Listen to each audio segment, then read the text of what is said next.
Bom dia, meus queridos.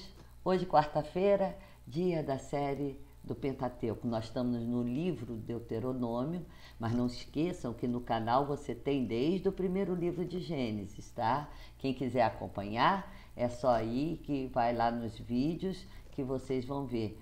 Vai estar série Pentateuco Gênesis, série Pentateuco Êxodo, e assim sucessivamente até chegar ao Deuteronômio. Quem está iniciando no canal, né? Sejam muito bem-vindos. Gosto muito de tê-los. Me faz muito bem ter esse contato. Na pandemia, nós estamos aqui recolhidinhos em casa, mas é bom ter esse contato com vocês, mesmo que virtual. E não se esqueça que a professora dá aula também online.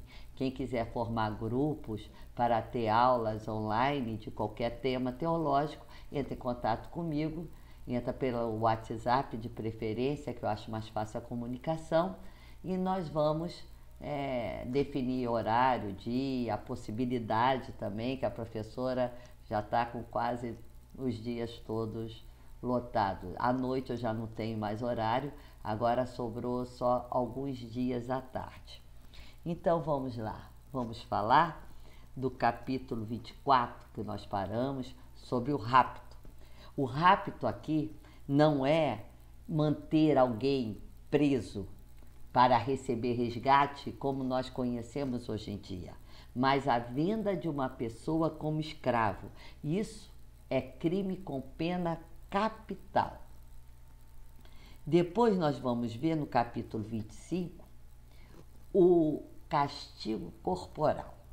Os deuteronomistas vão aceitar o castigo corporal como um meio de lidar com os culpados. O castigo deve seguir-se ao julgamento legal. Então, não é castigo por castigo. Primeiro tem um julgamento legal, depois é aplicado o castigo, e o castigo também ele vai ter um limite. E o limite vai ser 39 chibatadas. A gente encontra lá a segunda carta a Coríntios 11, 24, falando sobre isso. Gente, 39 chibatadas no lombo não é fácil, não. Graças a Deus não estou nesse momento. No capítulo ainda 25, que vai falar sobre os castigos corporais, nós também temos a mutilação como castigo. Embora a mutilação fosse um castigo comum no Antigo Oriente Próximo, esse vai ser o único caso na Bíblia, além da lei de Talião, que está em Deuteronômio 19, que vai falar sobre a mutilação como castigo corporal. Depois isso não é mais usado em nenhum livro da Bíblia. Depois nós vamos falar da recordação das liturgias no capítulo 26, das duas liturgias. É o ritual para a gente agradecer a Deus e reconhecer que Deus nos deu a fertilidade da terra. O Êxodo vai transformar Israel em uma nação de escravos, não é? Que eram escravos no Egito, agora para ser um povo libertado. E quem liberta esse povo é Deus.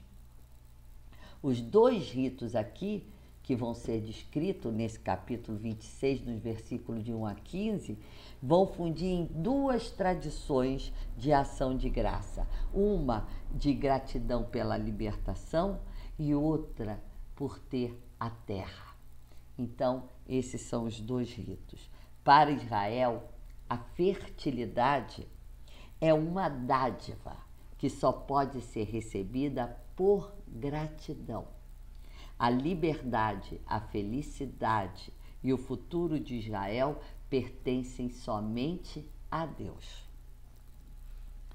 Lá no capítulo 27, nós vamos ver que o Deuteronômio, a lei escrita, ela é uma lei autoritativa para a vida de Israel na terra. É a lei que dá autoridade para que o povo tenha vida na terra prometida, porque a terra também é bênção de Deus. Esse texto preserva indiretamente a memória dos dois santuários israelitas, onde o ritual se lembra da entrada na terra. O primeiro a Gilgal, a oeste do Jordão, e o segundo era Siquém, a cidade no sopé do Monte Ebal. Depois nós vamos ver que Moisés e os sacerdotes falam de uma perspectiva teológica.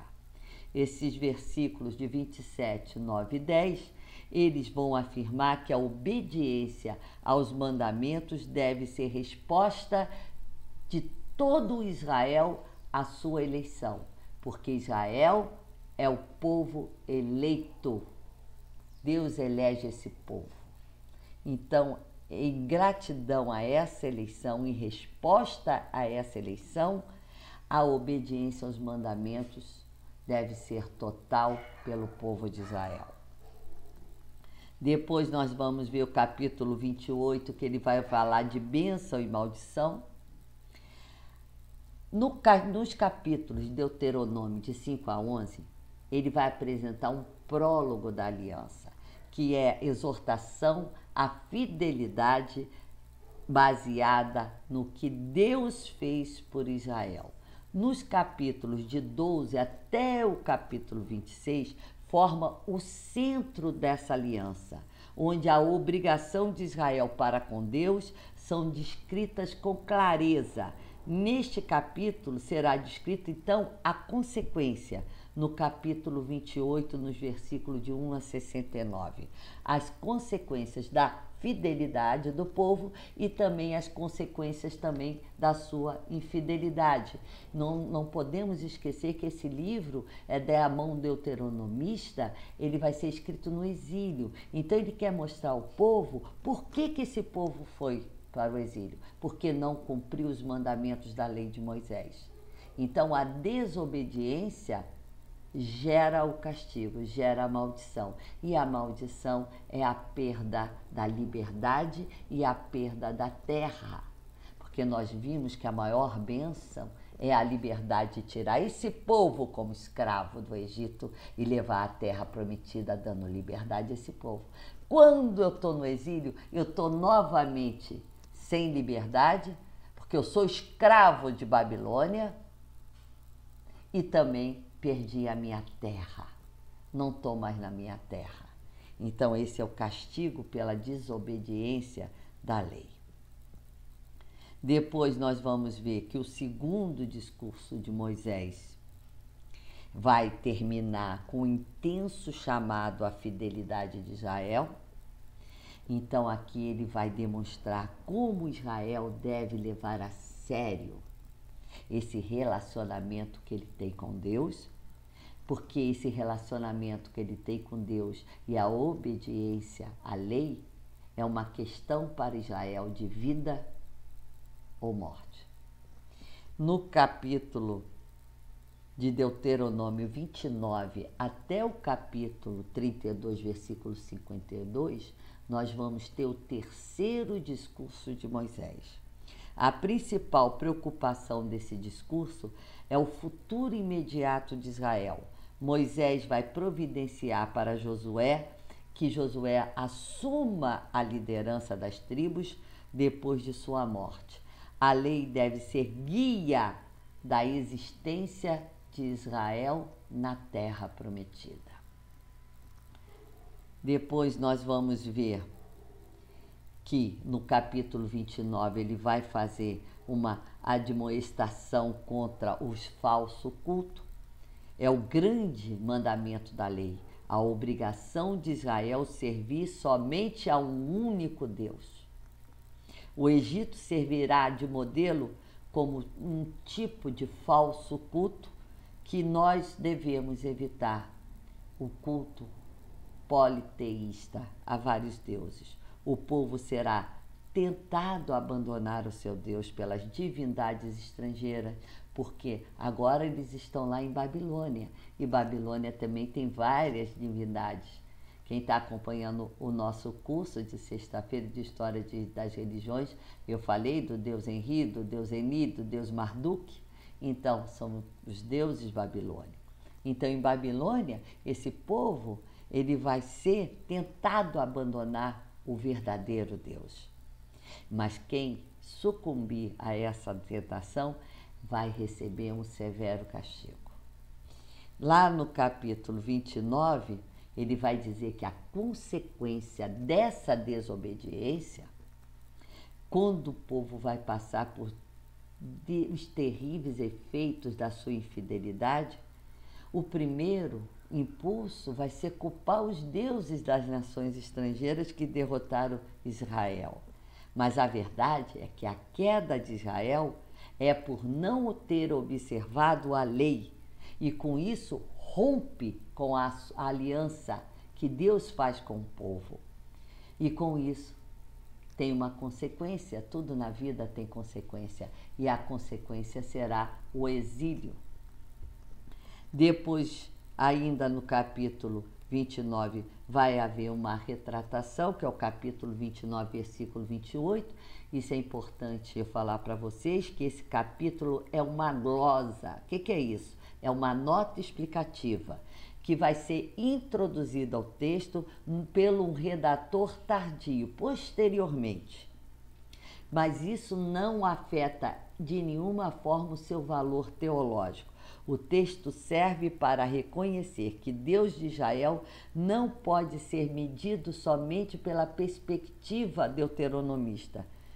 Por mais respeitado que seja esse ponto de vista, aqui mostra claramente que o mistério divino sempre fugirá ao nosso entendimento, porque a nossa percepção é humana. Então nós não conseguimos entender totalmente o que Deus nos quer, o que Deus nos pede. Com isso, ele vai no capítulo 30 pedir o arrependimento. Os seres humanos não são apenas limitados na sua capacidade de entender plenamente o mistério divino. A vontade humana também é incapaz de assumir um compromisso livre do risco da infidelidade, porque nós somos pecadores. O arrependimento traz o povo de volta à terra e dará prosperidade. Israel terá somente que ter uma coisa: fidelidade à obediência à lei de Deus. É isso que ele pede. No capítulo 30, ele vai falar que todo o livro vai conduzir a esta escolha dramática: mandamentos, bênção, maldição, desobediência aos mandamentos. Depois de todo o ensinamento, o livro resume-se à escolha que as pessoas precisam fazer. Nós temos a livre escolha, o livre-arbítrio. Cabe a cada um de nós a escolha. A morte é a vida sem Deus. Isso é morte para o cristão. Portanto, quando nós temos vida, nós temos bênção. E por isso nós temos a livre escolha de nos configurarmos a Deus, nos mantendo fiel à sua lei. Josué, no capítulo 31, Moisés deixa Josué como sucessor, no capítulo 31, e vai dizer que será ele que conduzirá o povo à terra de Israel, fazendo um assentamento. Ele terá essa liderança para assentar o povo na terra. E na próxima aula vamos começar a falar da introdução ao Cântico de Moisés no capítulo 31. Espero todos vocês e a próxima aula então será a última aula do livro do Deuteronômio. Agradeço a todos vocês, não esqueça de dar o seu like, não esqueça de compartilhar, se inscreva no canal e eu quero ter sempre vocês juntinho a mim. Tenhamos uma semana rica de saúde, rica de alegria, rica de felicidade. Que tenhamos muita tranquilidade nesse momento que nós estamos passando no Brasil de uma forma geral. Fiquem em casa. Um beijo grande da professora.